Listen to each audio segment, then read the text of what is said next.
Hey, this is Aaron, and today I'm sitting in a 2020 Hyundai Venue. So this is the newest from Hyundai. It's their compact, not quite subcompact, but really close to that crossover SUV.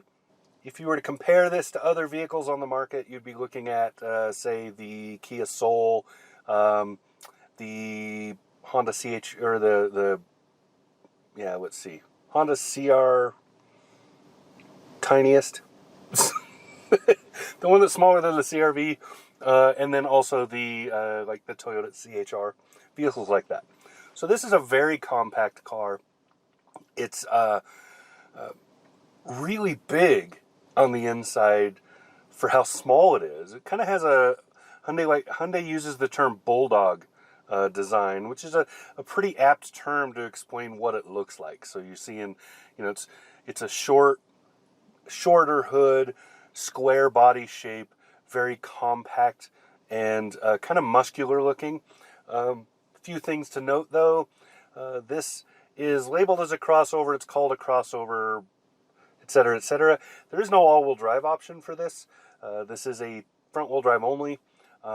And there are no electrification options for this because Hyundai, as Hyundai puts it, it would be kind of pointless. You'd just be adding more to what's supposed to be a very low price vehicle, and people who are looking for electrification can move up half a step in size and go to the Kona, which is fully electrified. That was designed from the ground up to be an electric vehicle. So I have a review of the Hyundai Kona EV. There is also a hybrid, etc. for that. Hyundai talks about what this car is for a lot. They're trying to explain clearly to people what they're aiming for with the Venue here. The primary market for this is probably female. They're expecting that most of the takers will be female. Most of them will be urban. Few will be suburban. They will mostly be looking at so they probably exist in an urban environment. So they're, going to work and things like that in a tight space. So they need, you want something that's easy to park, something that's small, all of that stuff. Amazingly, this little tiny vehicle drives really, really well. It's not going to take checkered flags getting on the freeway and things like that. It is peppy. It is fairly quick. But once you get up to those speeds, you get over 60 miles an hour or so, it does take a little more effort for it to get somewhere. But it's not sluggish. I would never use that term for this. It feels better than most of the small compact vehicles I've driven. So really good job on that. A lot of that peppiness comes thanks to the little 1.6 liter turbo that's in this. It's a very, very right size engine for the Venue here. It just drives really, it brings enough power at the right times to really feel good. This car has some drive modes. There's snow and other things. Probably won't use those much. Snow mode might be helpful in the snow. I wouldn't know because I didn't get to test that. Instead, it's summertime in Cheyenne, Wyoming. And I was going to do this standing outside of the car. I had everything set up, and then it started to rain. And now, of course, now that I'm finally doing it, the rain stopped. Go figure. So that little engine is producing 121 horsepower. That's going to a really smart transmission. Shifts really well. Feels really good. Like I said, everything on the powertrain for this car is really well done. Nicely matched. I have a few issues with the interior as far as the layout, but they're small issues. They're little ergonomics that may or may not matter to other people.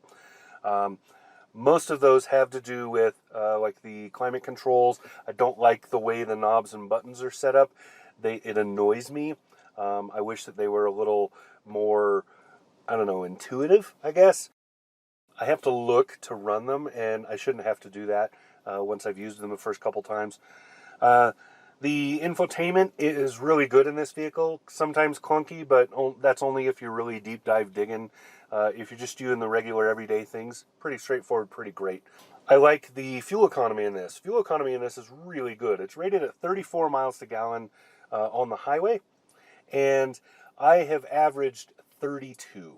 I didn't, my highway test, I got better than 34. I was working just slightly above 35, so doing the math off that fuel receipt, I was looking at about 35.2, somewhere in there. So really, really impressed with that. I like good fuel economy when it's in a vehicle like this that really demands it. 32 is the rated average. So this is one of the very few vehicles where I have achieved the rated average for the vehicle.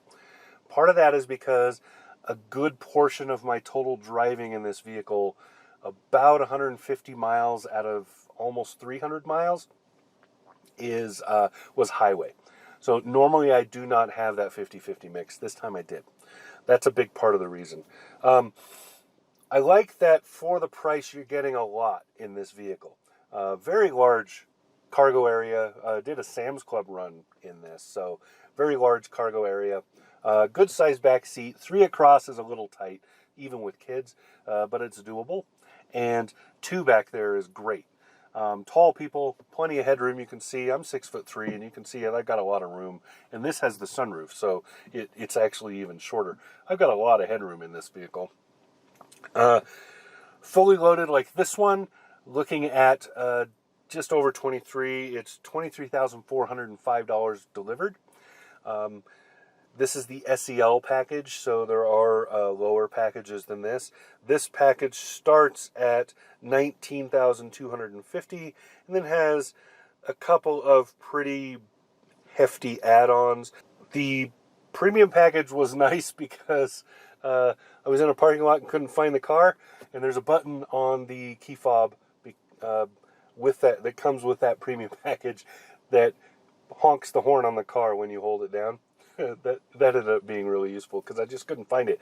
It's not because it doesn't stand out, it's because it's so tiny, it kind of ends up being buried. Color options, that's another thing. This is a big beef for me. So they're aiming for a market that is going to prefer better colors. And I have a gray one right here. There's white, there's black. Really the only solidly wonderful color for this is the green apple. There's a denim package for this, but I mean, it's blue jean blue. How that's not that cool. Honest. So I wish there was a better color palette. I think if there were more color options, the Kia Soul has a bunch of them. There's red, yellow, all kinds of stuff. I really think this would do much better if it had that. I do like the option of a two-tone color setup, though, which is cool. So that's pretty much my synopsis as a review for this vehicle. I really like this Venue. I like the way they've designed it. I like the way it feels. I like the way it drives.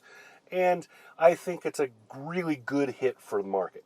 I think Hyundai dropped the ball on color options for it. I think that little things might annoy people about it. It's a little bit loud on the road, things like that. But when you're in an entry-level car, that's what you're going to get. I think that this particular package at $23.5, this is a lot of vehicle for $23,000. So kudos for that. Excellent fuel economy. Another big kudo there. Really well done. I enjoyed it. So there you go. That's what I got. This has been Aaron sitting in the 2020 Hyundai Venue.